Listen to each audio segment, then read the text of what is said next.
Good morning. ITBP నుంచి ఒక కొత్త నోటిఫికేషన్ అనేది రిలీజ్ అయిందనమాట.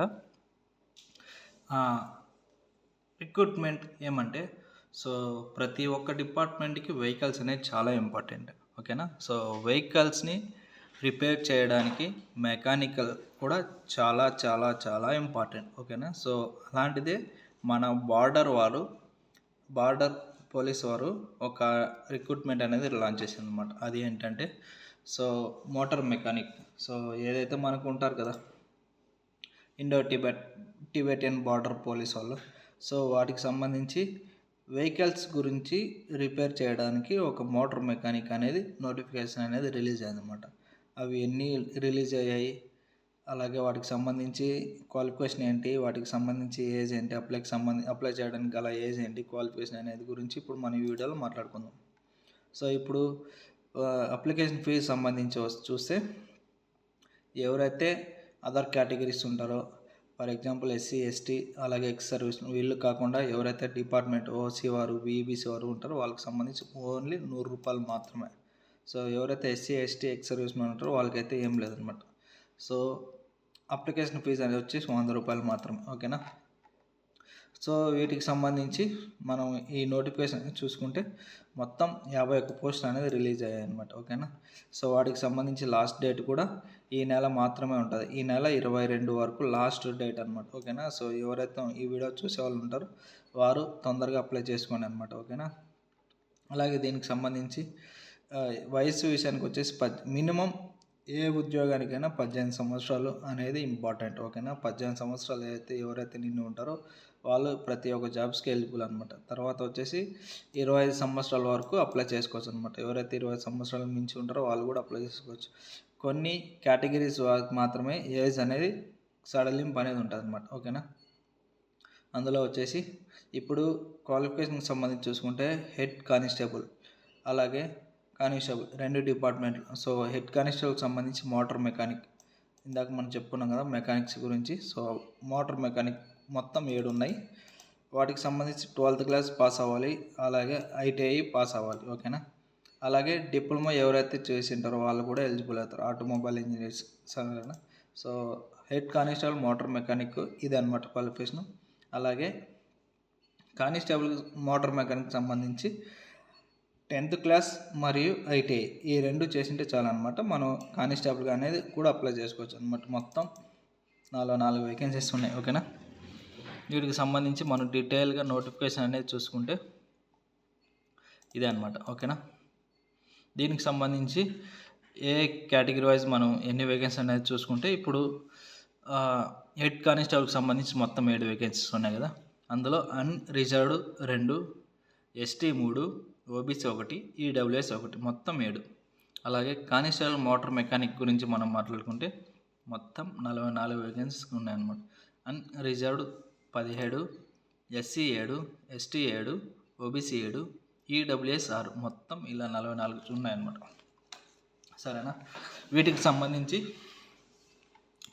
మనం పూర్తిగా వివరాలు మనం మాట్లాడుకుందాం. ఓకేనా.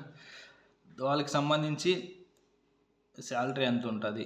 ఓకేనా. ఎవరైతే హెడ్ కానిస్టేబుల్ ఉంటారో మోటార్ మెకానిక్ సీనియర్ లెవెల్లో వాళ్ళకి వచ్చేసి 25,000 నుంచి 41,000 వరకు ఐటీబీపీ వాళ్ళు ప్రతి నెల శాలరీ రూపంలో ఇస్తారనమాట. ఓకేనా. ఎవరైతే కానిస్టేబుల్ ఉంటారు కదా లోయర్ కేటగిరీ, వాళ్ళకి సంబంధించి మోటార్ మెకానిక్ 21,000 నుంచి 69,000 మధ్యలో ఇస్తారనమాట. ఎవరైతే మన ఐటీబీపీకి సంబంధించి వాళ్ళు Indo Tibetan border police force. ఓకేనా. ఐటీబీపీ అంటే. అలాగే వీటికి సంబంధించి ఎలిజిబుల్ క్యాండిడేట్స్ 10+2 ఎవరైతే ఉంటారో 12th తర్వాత ఐటీఐ డిప్లొమా ఆటోమొబైల్ ఇంజనీరింగ్ చేసి ఉంటారో వాళ్ళు మాత్రం ఎలిజిబుల్ ఉంటారు అనమాట. ITI diploma compulsory. First of all మనం 2 చదవాలంటే 10th పాస్ అవ్వాలన్నమాట. ఇది గుర్తుపెట్టుకోండి. ఓకేనా. వీటికి సంబంధించి ఇంకా ఎగ్జామ్ ఏ లెవెల్లో ఉంటుంది అనేది గురించి మనం మాట్లాడుకుంటే ఇప్పుడు అలాగే నార్మల్గానే ఎస్సీ ఎస్టీకి సంబంధించి కొంచెం ఏజ్ అనేది ఉంటుంది. అలాగే ఫిజికల్ స్టాండర్డ్ పీఈటీ. ఓకేనా. ఇదే అనమాట స్టాండర్డ్. హైట్ ఎవరైతే మనం అప్లై చేస్తున్న వాళ్ళు మినిమం 170 మీటర్స్ అనేది హైట్ ఉండాలన్నమాట. చెస్ట్ వచ్చేసి 80. ఇవి కంపల్సరీ మెయింటైన్ చేసుకోండి. ఓకేనా. తర్వాత వచ్చేసి ఇంకా నార్మల్ ఇంకేముంటుంది ఇంకా చెప్పండి.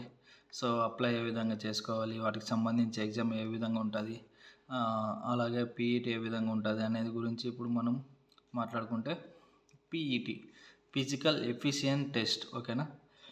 1.6 కిలోమీటర్ రేస్ అబ్బాయిలకు మామూలే. 1.6 కిలోమీటర్ ఎవరైతే 1.6 కిలోమీటర్ని గోల్ రీచ్ అవ్వాలనుకుంటారో 200% 1.6 కంటే 2.6 3.6 ఇలా మనకి రేంజ్ అనేది గోల్ పెట్టుకుంటే ఈ అవలీలగా 1.6 కిలోమీటర్స్ అనేది రీచ్ అవుతారు అనమాట, ఓకేనా.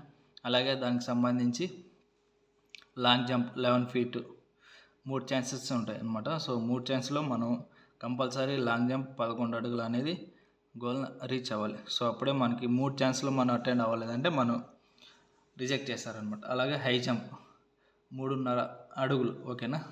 3.5 ఫీట్ 3 ఛాన్సులు, ఓకేనా. ఎవరైతే 3 ఛాన్సుల్లో రీచ్ అవుతారో వాళ్ళ అనేది నెక్స్ట్ లెవెల్కి అనేది వెళ్ళిపోతారనమాట, సరేనా. సో 3 ఛాన్సులు ఎవరైతే ఎలిజిబుల్ అవ్వలేరో వాళ్ళు అనేది రిజెక్ట్ చేసేస్తారనమాట, ఓకేనా. దీనికి సంబంధించి PST physical standard test. Physical standard టెస్ట్లో హైట్, వెయిట్, అలాగే చెస్ట్ అనేది చూస్తారనమాట, సరేనా. దీనికి సంబంధించి వెరిఫికేషన్ ఒరిజినల్ డాక్యుమెంట్స్ అనేది ఉంటాయి అనమాట, ఓకేనా. ఎవరైతే మన వెరిఫికేషన్ వెళ్తారో వాళ్ళకి సంబంధించి ఎడ్యుకేషన్ మొత్తం మన దగ్గర ఏవైతే ఉన్నాయో 10th 12th ఐటీఐ డిప్లొమా వీటి అన్ని ఒరిజినల్ సర్టిఫికేట్స్ మనం క్యారీ చేసి వాళ్ళ దగ్గర వెరిఫికేషన్ చేసుకోవాలన్నమాట, ఓకేనా.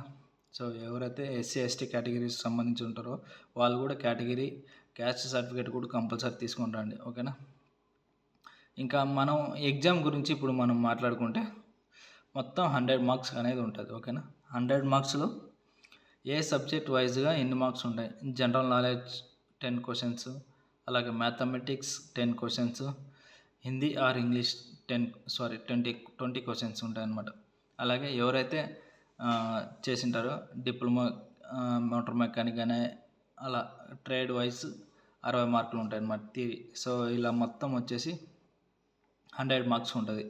సో 2 అవర్స్ అనేది టైం ప్రొవైడ్ చేస్తారనమాట. సో 2 అవర్స్ అంటే ఈజీగా మనం కళ్ళు మూసుకొని రాసేయచ్చు, ఓకేనా. సో ఇదనమాట ఎగ్జామ్కి సంబంధించి చాప్టర్ వైజ్ మనకి లాంగ్వేజ్ ఇన్ని మార్క్స్ వచ్చాయంటనమాట. ఇంకా మనం నెక్స్ట్ చూసుకుంటే మనం ఎగ్జామ్ రాసిన తర్వాత క్వాలిఫై అవ్వాలి కదా. సో ఏ కేటగిరీకి ఎన్ని మార్క్స్ వస్తే క్వాలిఫై అవుతారు అనేది గురించి ఇప్పుడు మనం చూసుకుందాం. సో జనరల్ మరియు ఈడబ్ల్యూఎస్ కేటగిరీకి సంబంధించి 35%. సో 100లో 35 మార్క్స్ అంటే 35% 35 మార్క్స్. అలాగే ఎస్సీ ఎస్టీ ఓబీసీ వాళ్ళు ఎవరైతే ఉంటారో 33% 33 మార్క్స్, ఓకేనా. ఈ ఎగ్జామ్స్ అనేది 35 అలాగే 33 మార్క్స్ వస్తేనే ఎలిజిబుల్ అవుతాం అనమాట నెక్స్ట్ స్టెప్కి, లేదంటే లేదనమాట, ఓకేనా. Practical skill test 50 marks. ఇందాక చెప్పుకున్నాం గ్రౌండ్ క్లియరెన్స్ ఎవరైతే ఉంటారో రన్నింగ్ కానీ, హై జంప్ కానీ, లాంగ్ జంప్ కానీ, సో వాటికి కూడా కొన్ని మార్క్స్ అనేది ఇస్తారనమాట, ఓకేనా. తర్వాత మనకి 50 మార్క్స్ వరకు స్కిల్ టెస్ట్ అనేది ఉంటుంది అనమాట. తర్వాత మనం మోటార్ మెకానిక్ గురించి ఇప్పుడు మాట్లాడుకుంటాం కాబట్టి ఎవరైతే వెహికల్ ఇన్స్పెక్షన్ చేయడంలో ప్రాక్టికల్గా ఉంటారో వాళ్ళకి 10 marks. Identification and fault, so ఏదైతే మనం వెహికల్ రన్నింగ్ చేస్తూ అందులో గల ఫాల్ట్ మనం గుర్తించగలిగితే వాటికి 10 మార్క్స్. అలాగే రెక్టిఫికేషన్ ఆఫ్ డిఫెక్ట్, ఏదైతే మన ప్రాబ్లమ్ని రెక్టిఫై చేస్తారో వాళ్ళకి 25 మార్క్స్. అలాగే హ్యాండ్లింగ్ ఫర్ టూల్స్, మనం ఏ ప్రాబ్లంకి ఏ టూల్స్ వాడుతున్నామో, ఓకేనా, ఏ వెహికల్లో ఏం ఫాల్ట్ ఉంది, ఆ ఫాల్ట్కి సంబంధించి ఏ విధంగా రెక్టిఫై చేయాలి, ఆ రెక్టిఫై చేయడంలో హ్యాండ్ టూల్స్ని ఏ విధంగా ఉపయోగిస్తున్నాం అని మొత్తం అనేది ఇక్కడ కూడా అబ్జర్వేషన్ అనేది ఉంటుంది అనమాట. వీటికి సంబంధించి 50 మార్క్స్, ఓకేనా. కంపల్సరీగా మనం 1కి 2 సార్లు నిదానంగా అనేది చేసుకుంటే సరిపోతుంది, ఓకేనా. అలాగే దానికి సంబంధించి మెరిట్ లిస్ట్, ఓకేనా. సో మొదటగా ఎక్కువ మార్కులు ఎవరైతే తెచ్చుకుంటారో వాళ్ళకి మాత్రమే ఎలిజిబుల్ అవుతారనమాట. సో ఇప్పుడు ఫర్ ఎగ్జాంపుల్కి ఎస్సీ ఎస్టీ ఇందులో 2 అబ్బాయిలకి సేమ్ మార్క్స్ వచ్చాయనుకుందాం. ఆ సేమ్ మార్క్స్ వచ్చినప్పుడు ఒక అబ్బాయి పేరు ధనుష్, ఇంకొక అబ్బాయి పేరు లోకేష్ అనుకుందాం. సో ఈ 2 అబ్బాయిల్లో ఒక అబ్బాయి ధనుష్, ఇంకొక అబ్బాయి లోకేష్ అన్నప్పుడు ఫస్ట్ ఏబిసిడిలో ఫస్ట్ లెటర్ ఏది వస్తుంది, డి అనే పేరు వస్తుంది అనమాట, ఓకేనా. సో అలాగే ఇద్దరికి సేమ్ మార్క్స్ వచ్చినప్పుడు మన పేరులో మొదటి అక్షరం తీసుకుని వాళ్ళని కూడా సెలెక్ట్ చేస్తారు. ఓకేనా, ఇది కూడా ఒక డిసడ్వాంటేజ్ అనమాట. సో అలాంటప్పుడు చాలా బాధ వేస్తుంది. ఓకేనా, ఎవ్వరు ఎలాంటి భయభ్రాంతులకు గురవ్వకుండా మనకు వచ్చింది మన ఎగ్జామ్లో క్వాలిఫై అయినామనుకో కంపల్సరీగా మనం ఎలిజిబుల్ అయిపోతాయి అనమాట. ఓకేనా, సో అలాగే ఫైనల్గా మెడికల్ ఎగ్జామ్ అనేది ఒకటి ఉంటుంది.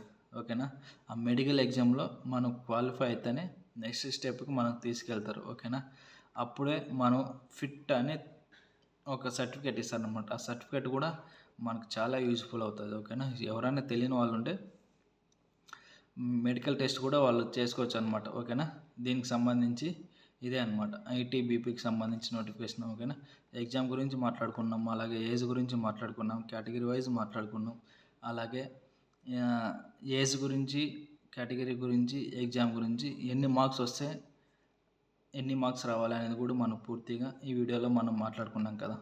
ఇంతేనండి ఐటీబీపీకి సంబంధించి నోటిఫికేషన్. సో ఎవరైతే క్యాండిడేట్స్ ఉంటారో మా బార్డర్లో వర్క్ చేయాలని అంబిషన్ ఎవరికైతే ఉంటుందో వాళ్ళు ఈ జాబ్కి అప్లై చేసుకొని హ్యాపీగా జాబ్ తెచ్చుకొని ఇంట్లో వాళ్ళతో హ్యాపీగా సంతోషంగా ఉండండి. ఓకేనా, సో ఈ వీడియో ఇంతటితో ఎండ్ చేస్తున్నాను అనమాట. ఓకేనా, సో ఇలాంటి మరిన్ని వీడియోస్ మన ఛానల్లో అప్లోడ్ అవుతూనే ఉంటాయి. సో వెళ్ళి చూడండి అనమాట. సబ్స్క్రైబ్ చేసి, లైక్ చేసి, కామెంట్ చేయండి. ఓకేనా, కామెంట్ చేయడం మాత్రం మర్చిపోకండి. ఈ వీడియో మీకు ఏ విధంగా అనిపించింది, గుడ్ ఆర్ బ్యాడ్ అనేది కూడా కామెంట్ చేయండి. సో ఈ వీడియోకి సంబంధించి ఏవైనా కూడా మీకు డౌట్స్ ఉన్నా కూడా నాకు వీడియో కింద కామెంట్ చేయండి. సో తప్పకుండా నేను రిప్లై అనేది ఇస్తాను. ఓకేనా, సో ఇంతటితో ఈ వీడియో ముగించేద్దాం. Thank you so much.